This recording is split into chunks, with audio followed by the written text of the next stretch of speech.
जय हिंद दोस्तों topper math by DN sir की क्लास में आपका स्वागत है। तो दोस्तों आज हम लोग देखेंगे क्लास 10 का मैथ, जो कि एक्सरसाइज हमारा 4G चल रहा है, द्विघात समीकरण चल रहा है और इसमें हम लोग 21 तक के क्वेश्चन को समाप्त कर दिए हैं। आज 22, 23, 24 नंबर के क्वेश्चन को देखेंगे। तो दोस्तों आइए क्वेश्चन नंबर 23 को हम 22 को शुरू करते हैं। क्वेश्चन नंबर 22 को ध्यान से देखिए। क्वेश्चन नंबर 22 में दिया है, दो पानी के नल एक साथ एक हौज को 9 सही 3/8 घंटे में भर सकते हैं। बड़े व्यास वाला नल हौज को भरने में कम व्यास वाले नल से 10 घंटे कम समय लेता है। प्रत्येक द्वारा अलग से हौज को भरने के समय ज्ञात कीजिए। तो यहाँ पर एक बड़े व्यास वाला नल है और एक कम व्यास वाला नल है, ठीक है। तो हम यहाँ लिख लेंगे, माना कम व्यास वाला नल, कम व्यास वाला नल हौज को भरने में x घंटा लेता है, x घंटा लेता है, ठीक है। प्रश्नानुसार में हम लिखेंगे, चूँकि बड़े व्यास वाला नल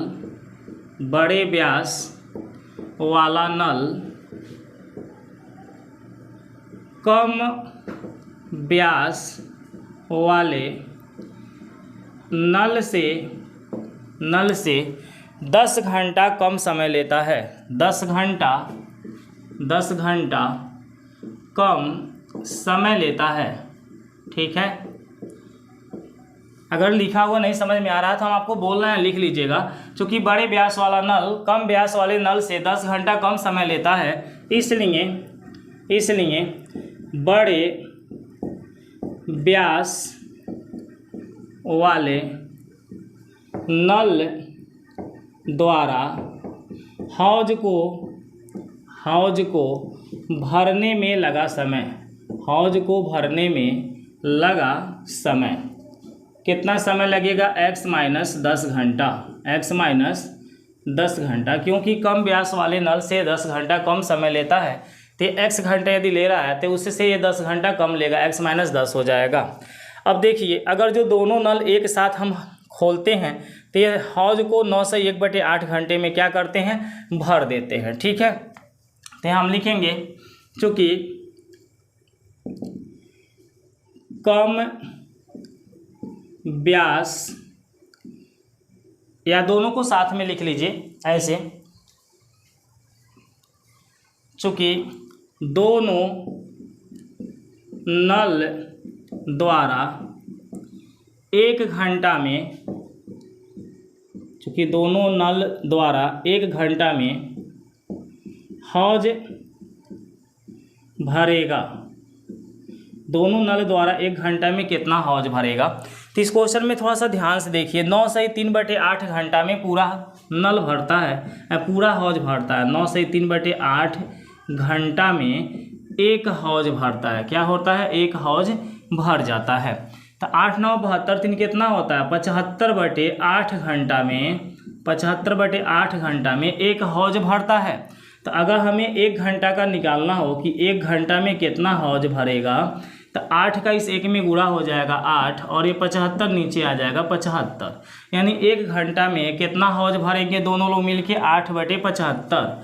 तो यहाँ बराबर में 8/75 भाग हो जाएगा, हौज का 8/75 भाग भर जाएगा, ठीक है। अब जरा सा ध्यान से देखिए, दोनों नल द्वारा 1 घंटे में हौज हमारा ये भर रहा है। तो पहला नल 1 घंटे में कितना हौज भरा होगा? x घंटे में ये अकेला भर पाता है, तो 1 घंटे में कितना भरेगा? 1/x भरेगा।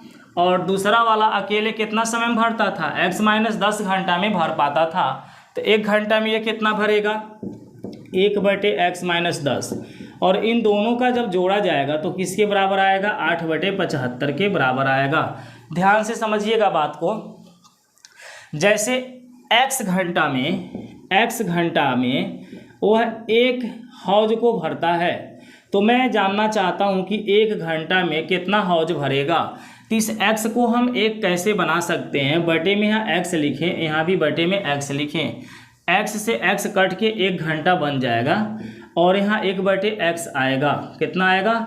1/x हौज हमारा भरेगा। ठीक है। तो जो x घंटा में भर रहा था वह 1 घंटा में 1/x भाग ही भरेगा, तो 1/x हमने लिख लिया। इसी तरह से जो दूसरा नल आपका है बड़े व्यास वाला, ये इसको x-10 घंटे में भरता है, x-10 घंटा में का हौज को भरता है। x-10 को मुझे 1 बनाना है, तो यहाँ बटे में x-10 लिखेंगे, यहाँ भी लिखेंगे, तो दोनों साइड में ये कार्य हमको करना पड़ता है। यदि यहाँ x-10 लिखा हुआ है तो यहाँ भी लिखा जाएगा, इससे ये मेरा कट के 1 हो जाएगा। तो 1 घंटा में 1/x-10 भरेगा, 1/x-10, दोनों का 1-1 घंटा का काम मिला के टोटल 1 घंटा में 8/75 भाग आपका हौज भर जाएगा। ठीक है, समझ में आ गया। अब हम इसको क्या करेंगे, सॉल्व करके x का वैल्यू निकालेंगे। x-10 का 1 में गुणा कर लीजिए, x-10 प्लस x का 1 में गुणा होगा x बटे, इन दोनों का गुणा होगा x का x-10 से गुणा, तो आएगा x² - 10x बराबर 8/75। ठीक है, x-10 से 1 में गुणा हुआ x-10 आ गया, प्लस x का 1 में गुणा हुआ x आ गया, और ये नीचे वाले संख्या का आपस में गुणा होगा, x से x में करेंगे x², x से 10 में करेंगे 10x। आगे देखिए, इन दोनों में हम x और x को जब जोड़ेंगे तो 2x माइनस का 10 बनेगा बटे x² - 10x बराबर 8/75। ये जो 2x - 10 दिख रहा है, इनमें से हम 2 को कॉमन निकाल सकते हैं, तो हम 2 कॉमन निकालेंगे तो x - 5 बच जाएगा, है ना। जब यहाँ से 2 कॉमन निकलेगा तो यहाँ x बचेगा, यहाँ 5 बटे में x² - 10x, x² - 10x बराबर 8/75। हम 2 से 8 को 4 बार में काट सकते हैं। ठीक है, अब हम क्या करेंगे, ये जो 4 है ना, इस 4 का नीचे वाले अंकों में गुणा करा दें, तो 4 का यहाँ पे गुणा होगा, तो 4x² - 4 दहा में कितना हो जाएगा, 40x। ठीक है, 4 का गुणा हमने यहाँ पे करा दिया। 75 का गुणा हमारा ऊपर वाले अंकों में होगा, तो 75 का x में करेंगे तो 75x - 75 का 5 में करिए, 5 × 5 = 25, 5 × 7 = 35, 2 = 37, 375 आ जाएगा। अब हम सभी को बराबर की एक तरफ लावें तो होगा 4x² - 40x, ये 75 इधर आके माइनस का 75x बन जाएगा, और ये इधर आएगा तो प्लस का 375 बन जाएगा बराबर का 0। ठीक है, जब बराबर की इधर हम इनको लाएंगे तो इनके चिन्ह बदल जाएंगे। आगे देखिए, 4x² माइनस 75 और 40 को जोड़ेंगे तो 5 0 5 होता है, 7 4 11, 115x प्लस 375 बराबर 0। अब हम इसका फैक्टर करेंगे तो 4 से हम 375 में गुणा कराएंगे, 4 से 375 में जब गुणा करेंगे तो 4 × 5 कितना होगा, 20, 4 × 7 = 28, 2 कितना हो जाएगा, 30, 4 × 3 = 12, 3 कितना हो जाएगा, 15। अब 1500 को मैं 100 × 15 लिख सकता हूँ, 100 में 15 का गुणा किया जाए तो 1500 आ जाएगा। ठीक है, तो इसके 2 भाग 100 × 15 बनेगा, क्योंकि 100 और 15 को जोड़ने से 115 आएगा।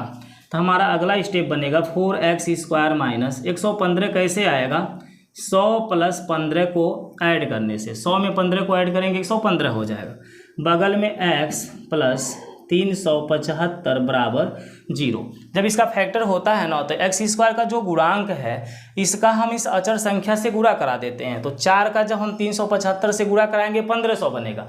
अब 1500 को ऐसे 2 भागों में तोड़ेंगे कि जिनका गुणा करने से 1500 आवे और इनको जोड़ने पे क्या आवे, 115, क्योंकि इसके आगे प्लस का चिन्ह है। 315 क्या है, 375 के आगे क्या है, प्लस चिन्ह होने के कारण इनको जोड़ना पड़ेगा, तो 100 में 15 को जोड़ेंगे तो 115 हो जाएगा।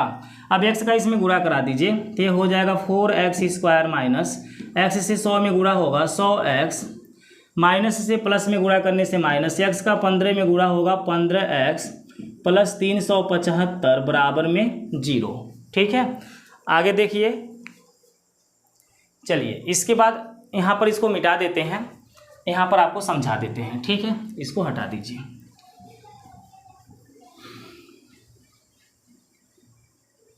चलिए इसको हटा देते हैं।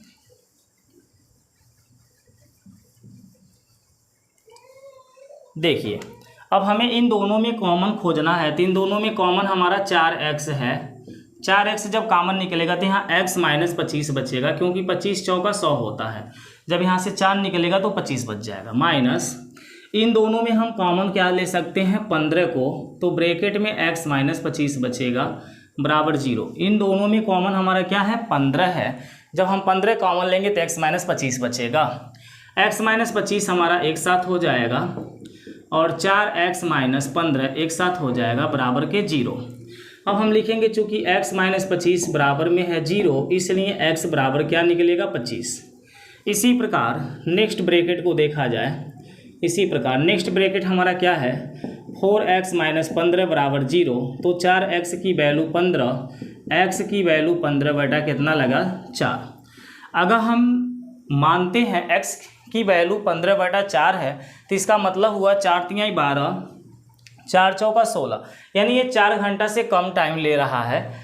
तो इसमें से हम 10 घंटा कम नहीं कर सकते हैं, क्योंकि कम व्यास वाला नल जो है x घंटा में उसको भरता है, अधिक व्यास वाला बड़ा व्यास वाला जो नल है उससे 10 घंटा कम टाइम लेता है। तो इसमें से हम 10 घंटा को घटा नहीं सकते हैं, इसलिए ये हमारा क्या हो जाएगा अमान्य हो जाएगा। और यहाँ से अगर हम 10 घंटा घटाना चाहें तो घटा सकते हैं, क्योंकि 25 घंटा में से 10 घंटा को निकाला जा सकता है। तो इसका जवाब होगा अतः कम व्यास वाला नल हौज को भरेगा कितना टाइम में 25 घंटा में। कितना टाइम में, यहाँ पे 25 घंटा लिख लीजिएगा, ठीक है। तथा अधिक व्यास वाला नल या बड़ा व्यास वाला नल, कुछ भी लिख सकते हैं, अधिक व्यास वाला नल हौज को भरेगा कितना टाइम में, तो इससे 10 घंटा कम, 25 में से 10 घटा देंगे तो 15 घंटा में भरेगा। तो आपका आंसर एक होगा 25 घंटा और एक क्या होगा 15 घंटा, ठीक है। इस तरह से हमारे क्वेश्चन नंबर 22 कंप्लीट होते हैं। अब हम क्वेश्चन नंबर 23 को देखेंगे, इसको हटा दे रहे हैं, ठीक है। चलिए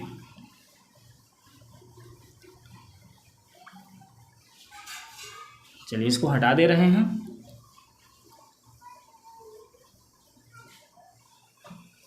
क्वेश्चन नंबर 23 को देखिए। क्वेश्चन नंबर 23 में क्या देता है। क्वेश्चन नंबर 23 देता है मैसूर और बेंगलोर के बीच के 132 किलोमीटर यात्रा करने में एक एक्सप्रेस रेलगाड़ी सवारी गाड़ी से 1 घंटा कम समय लेती है। यह मध्य के स्टेशनों पर ठहरने का समय ध्यान में न लिया जाए। यदि एक्सप्रेस रेलगाड़ी की औसत चाल सवारी गाड़ी की औसत चाल से 11 किलोमीटर प्रति घंटा अधिक हो तो दोनों रेलगाड़ियों की औसत चाल ज्ञात कीजिए। तो देखो एक एक्सप्रेस रेलगाड़ी है और एक सवारी गाड़ी है, तो हम यहाँ पर सवारी गाड़ी की चाल मानेंगे, क्योंकि एक्सप्रेस की चाल इससे 11 किलोमीटर क्या है प्रति घंटा ज़्यादा है। सवारी गाड़ी से एक्सप्रेस गाड़ी की जो औसत चाल है ना 11 ज़्यादा है, तो हम सवारी गाड़ी की चाल मानेंगे। माना सवारी गाड़ी की औसत चाल x किलोमीटर प्रति घंटा है, ठीक है। प्रश्नानुसार एक्सप्रेस रेलगाड़ी की औसत चाल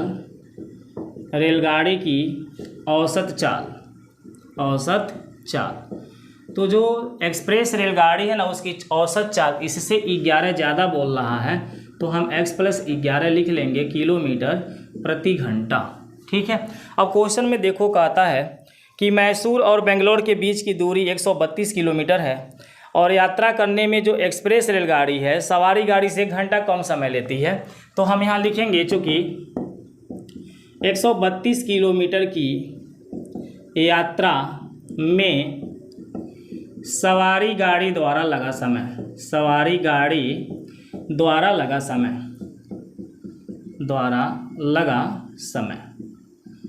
ठीक है। तो समय बराबर दूरी बटा चाल हमारा फार्मूला होता है। दूरी बटे क्या होता है चाल। तो आपको पता है दूरी 132 है और चाल उसका क्या है x, तो इतना घंटा टाइम हमें लगेगा सवारी गाड़ी से। समय का मात्र घंटा होता है। तथा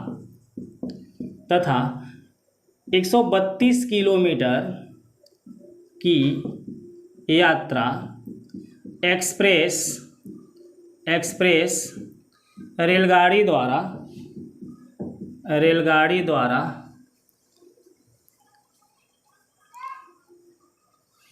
132 किलोमीटर की यात्रा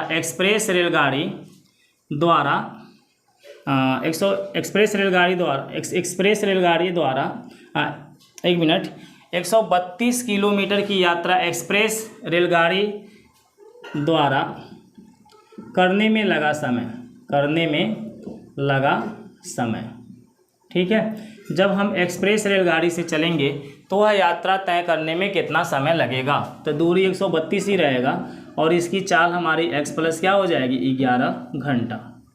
ठीक है, दूरी बटे चाल यहाँ पर भी चला है तो दूरी 132 से भी जा रहा है, लेकिन इसकी चाल कितनी है x प्लस 11।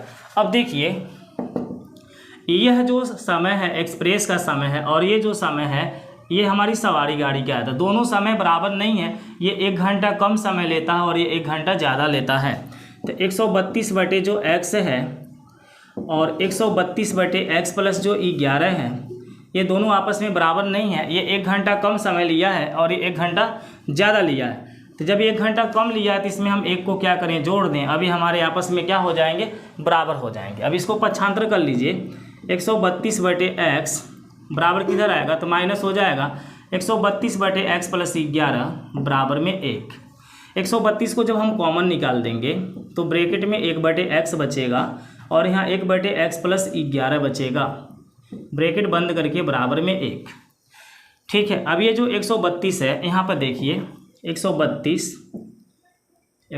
को यहाँ नोट कर लीजिए, ब्रैकेट में जाइए, x प्लस 11 से मैं 1 में गुणा कराऊँ तो x प्लस 11 आएगा माइनस x से 1 में गुणा करा दूँ x आएगा बटे दोनों का आपस में गुणा हो जाए तो x स्क्वायर प्लस 11x होगा बराबर में 1 चलेगा।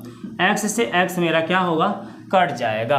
अब 132 का मैं 11 में गुणा कराऊंगा तो 11 दूनी 22 है, 132 से करने 132, 13 आपका हासिल बचा, 132 से करने 132 में 13 को जोड़े तो 132 3 135 145 आ रहा है। ठीक है, यानी इनका गुणा करने से 132 का 11 में जब गुणा हो रहा है तो 1452 हो रहा है बराबर ये नीचे वाले का 1 में गुणा हो जाएगा तो x स्क्वायर प्लस 11x बन जाएगा। अब x स्क्वायर प्लस 11x को यहाँ नोट कर लिया जाएगा। ठीक है, और ये 1452 को बराबर के उधर भेजेंगे, ये प्लस में है जब उधर जाएगा तो माइनस में हो जाएगा 1452 बराबर में क्या हो जाएगा 0। अब हम 1452 को 2 भागों में तोड़ेंगे ताकि इनका घटाना करने पे 11 आवे। तो 1400 यहाँ पर आपका 52 है, इसको फैक्टर कर लीजिए, 2 सते 14, 2 दूनी 4, 2 छक्का 12, फिर 2 से काटिए, 2 तीन 6, 2 छक्का 12, 2 तीन 6, 3 से काटिए, 3 एकम 3, 3 दूनी 6, 3 एकम 3, 11 से 11 बार में कटेगा, फिर 11 से 1 बार में कट जाएगा। अब देखिए 11 और 3 का गुणा करें तो 11 3 कितना आएगा 33, 2 दूनी 4 और 4 का 11 में गुणा हो तो 11 चौका 44, यानी कि इसके दो जो 1452 है ना इसके 2 भाग हमारे 44 गुणे 33 बनेगा। 44 और 33 का गुणा करने से 1452 होगा और 44 में से 33 घटा दिया जाए तो 11 आ जाएगा। तो हमें लिखना है x square plus 44 minus 33 x minus 1452 बराबर 0। इसके आगे देखिए इधर इसको हटा दीजिए,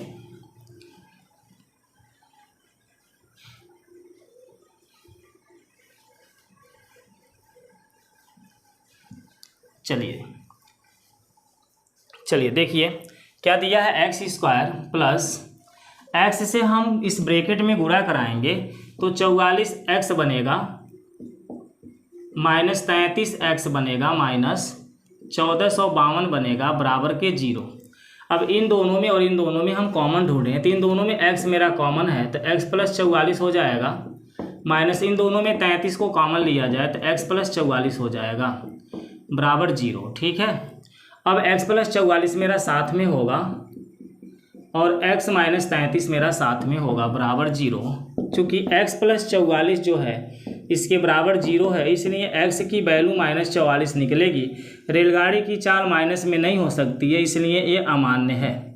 ठीक है, इसी प्रकार नेक्स्ट को देखा जाए, नेक्स्ट ब्रैकेट आपका जो दिख रहा है x माइनस 33 है बराबर में 0 तो x बराबर हो जाएगा 33। यानी जो हमारी सवारी गाड़ी है यहाँ लिख सकते हैं, अतः सवारी गाड़ी की औसत चाल, सवारी गाड़ी की औसत चाल क्या माना गया था, x माना गया था, और x का मान 33 आ गया है, तो हम लिख देंगे 33 किलोमीटर प्रति घंटा। तथा एक्सप्रेस रेलगाड़ी की औसत चाल कितना है, x प्लस 11 है, x प्लस क्या है 11, और x का मान मैं 33 निकाला हूँ, तो यहाँ 33 रख करके 11 को जोड़ देंगे तो कितना आ जाएगा 44 किलोमीटर प्रति घंटा। तो यही हमारा आंसर होगा, एक 33 किलोमीटर प्रति घंटा और एक 44 किलोमीटर प्रति घंटा। तो इनको हटा देते हैं, और इसके बाद लास्ट इस चैप्टर का क्वेश्चन बच रहा है 23 नंबर, उसको हम देख लेते हैं। ठीक है, चलिए इसको हटा देते हैं। क्वेश्चन नंबर 22 आपका कंप्लीट हो गया है। अब हम क्वेश्चन नंबर 23 को देखेंगे। ठीक है, चलिए देखिए लास्ट क्वेश्चन, ये क्वेश्चन नंबर कौन सा था, 23 था। अब हम क्वेश्चन नंबर 24 को देखेंगे। हाँ, क्वेश्चन नंबर 24 को देखेंगे। 22 और 23 हमने कर लिया, 24 नंबर क्वेश्चन को यहाँ देखेंगे। चलिए क्वेश्चन नंबर 24 जो कि लास्ट क्वेश्चन है। 13 मीटर व्यास वाले एक वृत्ताकार पार्क की परिसीमा के एक बिंदु पर एक खंभा इस प्रकार गाड़ना है। देखो 13 सेमी व्यास का एक हमें वृत्त बना लेना है। ठीक है, थोड़ा सा वृत्त अच्छा से मतलब गोल आप बनाएंगे प्रकार की सहायता से, या जैसे भी बनावें, इसका व्यास 13 सेमी होना चाहिए। तो हमने मान लीजिए गोल बना लिया, थोड़ा सा गोल बनाने में दिक्कत हमें होती है, तो इसका ये व्यास है, इसको हम सेंटर बोलते हैं। सेंटर मतलब केंद्र होता है। इस केंद्र से यदि मैं कोई रेखा को ऐसे खींचूं तो ये मेरा त्रिज्या कहलाता है, पूरा यहाँ तक खींच दूं तो ये मेरा व्यास कहलाता है। तो इस रेखा को हम व्यास कहेंगे। इसकी लंबाई है 13 सेंटीमीटर, कितनी है 13 सेंटीमीटर। इस केंद्र को हम O बोलेंगे। ठीक है, अब इसको देखो क्वेश्चन में क्या कहता है, क्वेश्चन में कहा है 13 सेंटीमीटर नहीं, ये मीटर है। 13 ये क्या है मीटर। देखो 13 मीटर व्यास वाले एक वृत्ताकार पार्क की परिसीमा के एक बिंदु पर एक खंभा इस प्रकार गाड़ना है। ये है परिसीमा। ठीक है, इस गोल वाले भाग को क्या कहेंगे, परिसीमा, इसको बाउंड्री बोला जाता है। ठीक है, परिसीमा के एक बिंदु पर एक खंभा इस प्रकार गाड़ना है कि इस पार्क के एक व्यास के दोनों अंत बिंदुओं पर बने फाटकों, इस व्यास के दोनों अंत बिंदुओं पर, यहाँ अंत बिंदु है ना, एक ये है और एक ये है, यहाँ पर फाटक बना है। तो बोला है दोनों अंत बिंदुओं पर बने फाटकों A और B, एक फाटक का नाम A है और एक फाटक का नाम क्या है B। ठीक है, A और B हमारे क्या है फाटक, यहाँ पर आप लिख सकते हैं ये फाटक A है। ठीक है, और ये फाटक क्या है B है। ठीक है, A और B हमारे फाटक हैं। से खंभे के दूरियों का अंतर 7 मीटर हो, तो इस परिसीमा पर हमें कहीं एक बिंदु एक खंभा गाड़ना है। तो मान लो हमने खंभा को यहाँ पे गाड़ दिया, C हमारा क्या है खंभा है। ठीक है, तो इस फाटक A से इस खंभे की दूरी और इस फाटक B से खंभे की दूरी हम जब निकालेंगे तो जो भी इनके बीच की दूरी आती है, लेकिन उनका जब डिफरेंट देखा जाता है तो 7 मीटर मिलता है। ठीक है, इस दूरी का और इस दूरी का, दोनों दूरी का, इस दूरी का नाम AC है और इस दूरी का नाम क्या है BC है। इनका डिफरेंट कितना होता है 7 मीटर का होता है। क्या ऐसा करना संभव है, यदि है तो दोनों फाटकों से कितनी दूरियां पर खंभा गाड़ना है। तो यहाँ पर हमने मान लिया, माना C एक खंभा है, C एक खंभा है जो फाटक B से या फाटक A से, कहीं से लिख सकते हैं, फाटक B से x मीटर दूर है, x मीटर दूर है। ठीक है, हमने मान लिया कि यहाँ से इसकी दूरी कितनी है x मीटर है। ध्यान से समझिए, अब A से C की जो दूरी है प्रश्नानुसार जो AC दूरी है, A से C खंभ मतलब फाटक A से इस खंभे की जो दूरी है और फाटक B से जो खंभे की दूरी है वो क्या है BC। इस दूरी को हम AC बोलेंगे और इस दूरी को क्या बोलेंगे BC। इन दोनों दूरियों का अंतर कितना आता है 7 आता है। ठीक है, फाटक A से खंभा C की दूरी जो है, अब फाटक B से खंभा C की जो दूरी है, ये दोनों दूरियों का जब डिफरेंट देखा जाता है, अंतर देखा जाता है तो 7 मीटर आता है। ठीक है, तो चूंकि AC माइनस BC की वैल्यू 7 दिया है इसलिए ए सी माइनस बी सी हमने क्या मान रखा है, x मान रखा है बराबर में 7। इस x को उधर ले जाएं तो ए सी बराबर हो जाएगा 7 + x मीटर। ठीक है, तो ये जो ए सी मेरा दिख रहा है ना, ये हमारा हो गया 7 + x। इसे x + 7 भी लिख सकते हैं। ठीक है, x + 7 या 7 + x, ये क्या है, मीटर। तो देखो हमने इसके तीनों दूरियों को निकाल लिया है। आपको पता है कि यहाँ पर 90 डिग्री का कोण बनता है, अर्धवृत्त में बना कोण समकोण होता है। तो हम यहाँ लिखेंगे, चूँकि हम जानते हैं कि अर्धवृत्त में बना कोण समकोण होता है, बना कोण समकोण होता है का मतलब 90 डिग्री का होता है। इसलिए त्रिभुज ए बी सी एक समकोण त्रिभुज है। इसलिए त्रिभुज ए बी सी एक समकोण त्रिभुज है। ये जो ए बी सी बन रहा है ना, ये समकोण त्रिभुज है, क्योंकि यहाँ 90 डिग्री का ऑलरेडी कोण बन रहा है। ठीक है, अब जब ये समकोण त्रिभुज है तो इसमें हम पाइथागोरस प्रमेय लगा सकते हैं। तो यहाँ लिखेंगे त्रिभुज ए बी सी में पाइथागोरस प्रमेय से। ठीक है, तो पाइथागोरस प्रमेय हमारा क्या होता है, कर्ण का स्क्वायर बराबर लंब का, ये लंब है, लंब का स्क्वायर प्लस आधार का स्क्वायर। ठीक है, कर्ण का स्क्वायर बराबर लंब का स्क्वायर प्लस आधार का स्क्वायर। 90 डिग्री के सामने जो रेखा दिख रही है, इस रेखा को हम कर्ण कहते हैं। तो कर्ण इसमें ऑलरेडी 13 दिया है, तो हम यहाँ 13 का स्क्वायर लिखेंगे। लंब आपका x ले लीजिए, इसको यदि हम लंब लेते हैं तो ये मेरा आधार बनेगा, प्लस आधार हमारा क्या हो जाएगा, x + 7 का होल स्क्वायर। आप इसे x + 7 या 7 + x कुछ भी लिख सकते हैं। ठीक है ना। अब इनको सॉल्व किया जाए तो 13 का स्क्वायर कितना होगा, चलिए यहाँ पर देखिए, 13 का स्क्वायर 169 हो जाएगा, बराबर x का स्क्वायर करेंगे प्लस x + 7 के होल स्क्वायर को हम जब लिखेंगे तो x का स्क्वायर प्लस 7 का स्क्वायर 49 होता है, प्लस 2ab जब बनाएंगे तो 2 का x और 7 से गुणा होगा, तो 2 7 कितना होगा, 14x। अब देखो x स्क्वायर को जोड़ दें तो 2x² बन गया, प्लस में हमारा 49 है, प्लस का 14x है। 169 उधर जाए, ये प्लस में उधर जाके क्या बनेगा, माइनस में 169 बराबर का 0। फिर 2x², ठीक है, प्लस 14x। 49 में से 169 को घटा दें तो 120 आएगा, बराबर में 0। पूरे में हम 2 कॉमन निकाल दें या 2 से भाग दे दें तो मेरे पास आएगा x² प्लस 7x माइनस 60 बराबर 0। अब हमें इसका फैक्टर करना है, तो इसका फैक्टर यहाँ पर देख लीजिए, x² प्लस, हमें 60 को ऐसे 2 भागों में बांटना है कि घटाना करने पे क्या आवे, 7 आवे। तो 12 × 5 = 60 होता है, 12 में से 5 घटाएंगे तो 7 आ जाएगा। तो यहाँ हम लिखेंगे 12 - 5x माइनस 60 बराबर 0। x² प्लस x का गुणा करा दीजिएगा, 12x माइनस का 5x माइनस का 60 बराबर 0। ठीक है ना।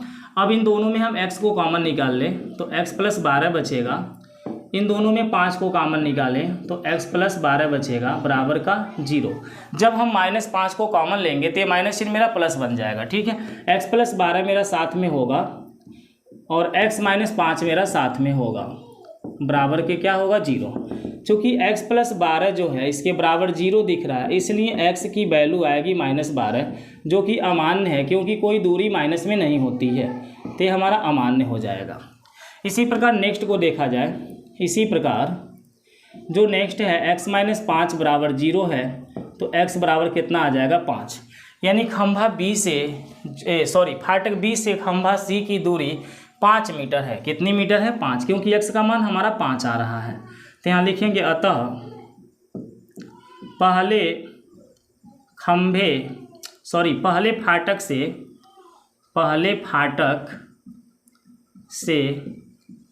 खंभा की दूरी कितनी है, 5 मीटर, तथा दूसरे फाटक से खंभा की दूरी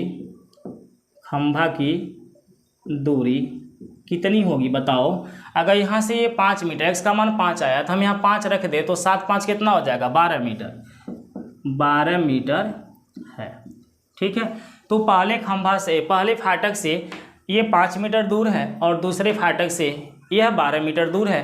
क्योंकि x का मान हम 5 निकाले हैं तो यहाँ पर 5 लिखा आएगा, यहाँ पर हम 5 रखेंगे तो 7 5 को जोड़ेंगे तो 12 आएगा। तो पहले फाटक से 5 और दूसरे फाटक से 12, या पहले से 12 तो दूसरे से 5, ऐसे आप लिख सकते हैं, मीटर की दूरी पर है। ठीक है, और ये खंभा गाड़ना मेरा संभव है। ठीक है, तो लिख देंगे हाँ संभव है। और ये पहले फाटक से इसकी दूरी कितनी है 5 मीटर और दूसरे से 12 मीटर। तो दोस्तों उम्मीद करते हैं क्वेश्चन नंबर 24 भी आपको समझ में आ गया होगा। यदि आपको क्वेश्चन 24 समझ में आ गया, 23 समझ में आ गया, 22 समझ में आ गया तो आप वीडियो को लाइक कर दीजिए, शेयर कर दीजिए अपने दोस्तों के पास, और चैनल पे पहली बार आए हैं तो चैनल को सब्सक्राइब करके बेल आइकन को ऑल पे प्रेस कर लीजिए ताकि मेरी हर एक वीडियो का नोटिफिकेशन आपके पास समय समय से जाती रहे। ठीक है दोस्तों, नमस्कार।